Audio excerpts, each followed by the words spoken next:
Okay, and hello. Welcome back to another video. And um today we're going to be discussing the severe weather that is expected Tuesday and Wednesday tomorrow. So now, as you can see here, we have an enhanced risk, and you guys are probably thinking, "Okay, this is not good." Well, um no, it is not.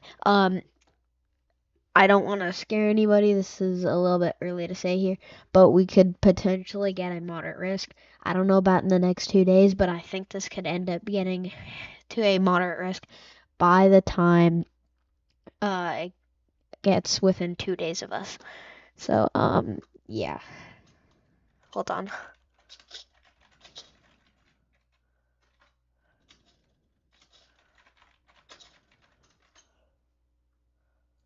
Okay, boom. I just started the poll. Okay, so yeah, okay. So, anyways, as you can see here, we have this enhanced risk for southern Arkansas, northern and central Louisiana here, eastern Texas, northeastern Texas, central and western Mississippi. You can also see this slight risk definitely did get extended here. I actually thought it would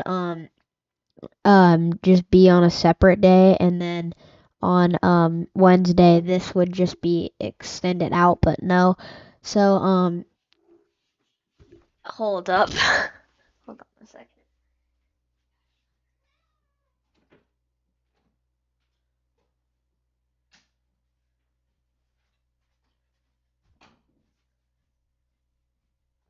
Okay, my bad. My cat was uh like in my room and she was scratching on my door to get out. So as you can see here, this slight risk did get extended here. Now it includes places like Nashville, just outside of Atlanta. Now includes Birmingham, Alabama, and these cities. And then I think this enhanced risk will stay the same, but it might get moved up a tiny, like bit more, like right here where the tip of my cursor is. But other than that, I don't think it will. But we still have 6 days until this actually gets here. And then also this is a Wednesday here. You can see we have this slight risk here. And this includes Atlanta, this includes Columbia, South Carolina, Raleigh, I don't know if I pronounced that right, in North Carolina, and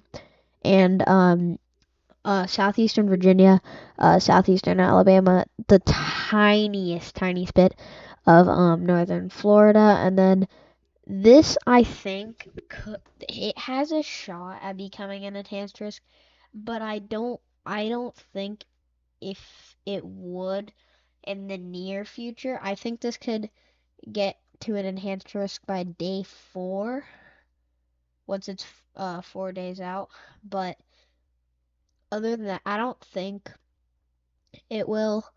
I mean, it kind of depends here. We'll look at the models in just a minute.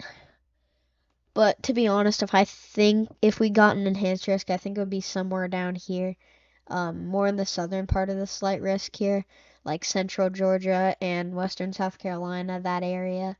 Um, and then yeah, here. So now we're gonna look at the models. Okay, so here are the weather models. As you can see, this is tropical tidbits. Um, and we're going to be looking at the weather models for March 4th and March 5th here. So you can see this is 10 a.m. March 3rd here. This is our low pressure system. Oop, I keep clicking on accident. But as you can see, okay, so 10 p.m. March 3rd, this low pressure system is over western Kansas here. Now this does have some rain on the northwestern part of it, but not too intense. Um, the snow actually does look like it might get a little bit more intense. But anyways, here, this is what we're going to be focusing on. So 4 a.m. March 4th here, as you can see, there are some showers starting to pop up in central Oklahoma and Texas here. This is really what is going to initiate the storms. These are going to probably grow into bigger storms here. As you can see by 10 a.m. on March 4th here, this is Tuesday, March 4th, you can see pretty heavy rain, not really anything too organized yet. But as you can see, now we get into the afternoon and the evening, and now the storm is getting a lot more organized here. You can see this cold air going all the way back behind the low pressure system, and you can see the snow on the backside here. But I mean, you can see here, this rain is like, this is starting to get more intense, and this could be pretty intense. Now, I don't want to like stress out, but when you see a storm like this, like the last time I saw a storm like this, that did not look very good. Like, this does not look good. I mean, you can see, like, just the shape of this does not look good. I mean, you can see these little lines, and you can see it's getting really intense here.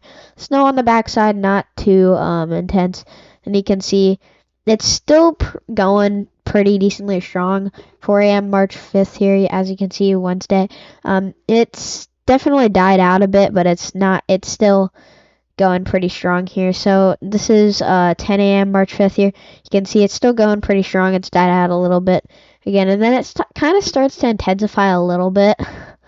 But I think actually, if we were to get an enhanced risk, which I don't think in the near future we will, it would actually probably be in South Carolina and southern North Carolina, actually. And I think they may actually move the slight risk a tiny bit farther up into southern Georgia here. But you can see that the New England region actually is getting a little bit of heavy rain here.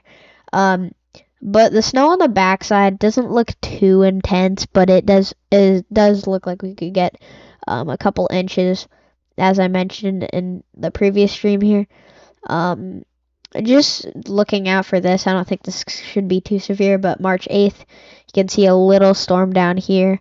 I mean, it could cause some severe weather. I don't think it's going to be anything too significant, but you never know. Now, I know there's a storm here. We're not really going to talk about that because that's 2 weeks out. I mean, it's really uncertain. We're not going to really talk about that because that's not what we came here for. So now I'm going to change it to the dew points here. So let's see here. So as you can see, the dew points are in the low 60s to mid 60s right now. This is 4 a.m. March 4th here. So the storm is still kind of getting organized and still pulling up more moisture from the Gulf of Mexico.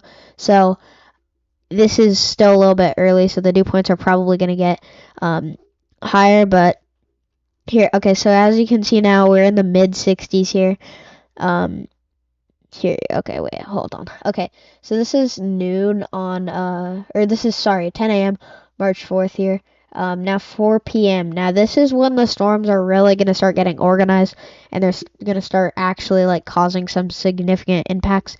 But as you can see, now the dew points are in the mid 60s, actually high 60s in southern Texas, on the southern portion of the enhanced risk. As you can see, the storm is going to continue overnight. This is 10 p.m., low 60s, high 50s, up to mid 60s. Now the dew points are kind of starting to drop down here. This is 4 a.m. March 5th. Mid 50s, high 50s, low 60s. And then the dew points actually do get a little bit higher here on 10 a.m. March 5th here. You can see now they're kind of back up into the high 50s, low 60s here, maybe even in the mid 60s in southern Georgia. But doesn't look too shabby, but it definitely isn't the most high dew points I've ever seen, but it's definitely some decent dew points.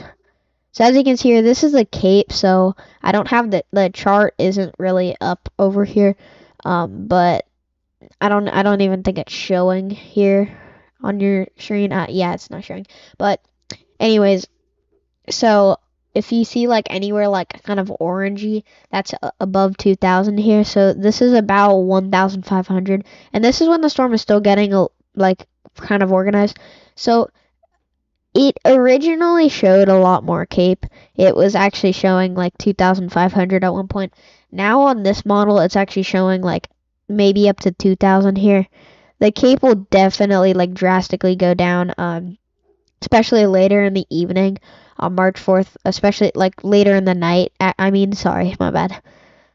But Honestly, I do think actually on March 5th here, the dew points in the Cape do actually start to go up a little bit again.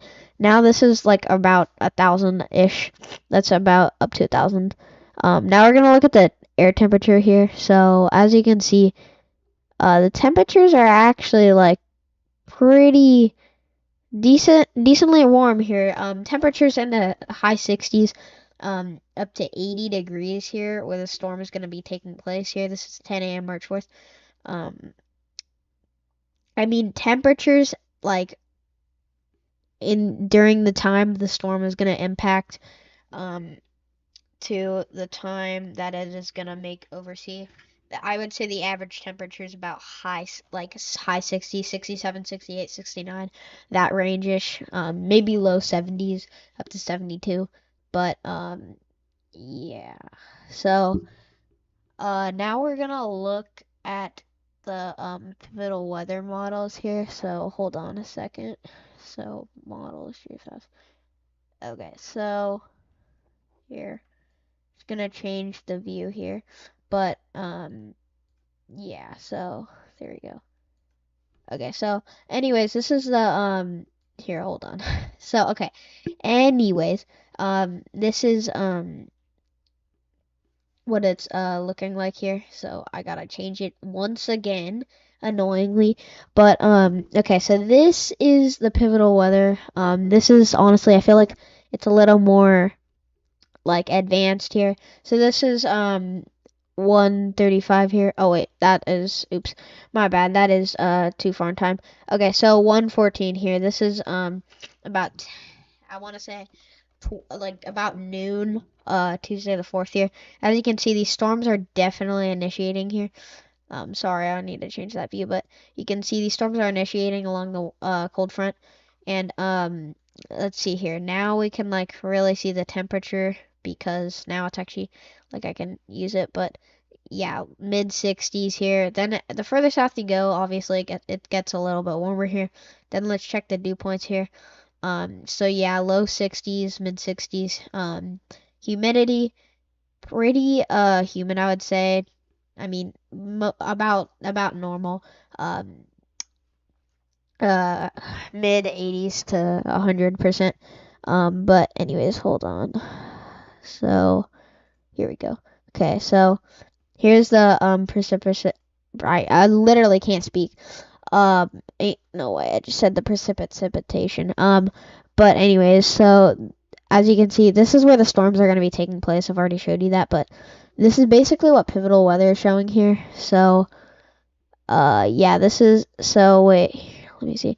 Okay, so yeah, this is the storm right here. This is the low pressure system, 998 millibars. And, as you can see, this is going to strengthen a little bit, on Tuesday the 4th. You already probably know that because, like I said, I've mentioned it. And I mean, this looks like a pretty significant storm. I don't want to I don't really want to exactly like, how do I explain this? I don't want to scare anybody, but this does look pretty intense. I mean, especially on the 4th year. I think we could be seeing a moderate risk sometime in the future. Not, I don't think we're going to get a moderate risk tomorrow, but I think it could happen soon. So now we're going to take a look at the Cape because I actually think this is a little pivotal weather is a little more accurate because I can see the Cape a little bit better. Um, well, actually, no, I can just see the Cape better. So actually, I can like see the values of the Cape. So that's about 1,000 here.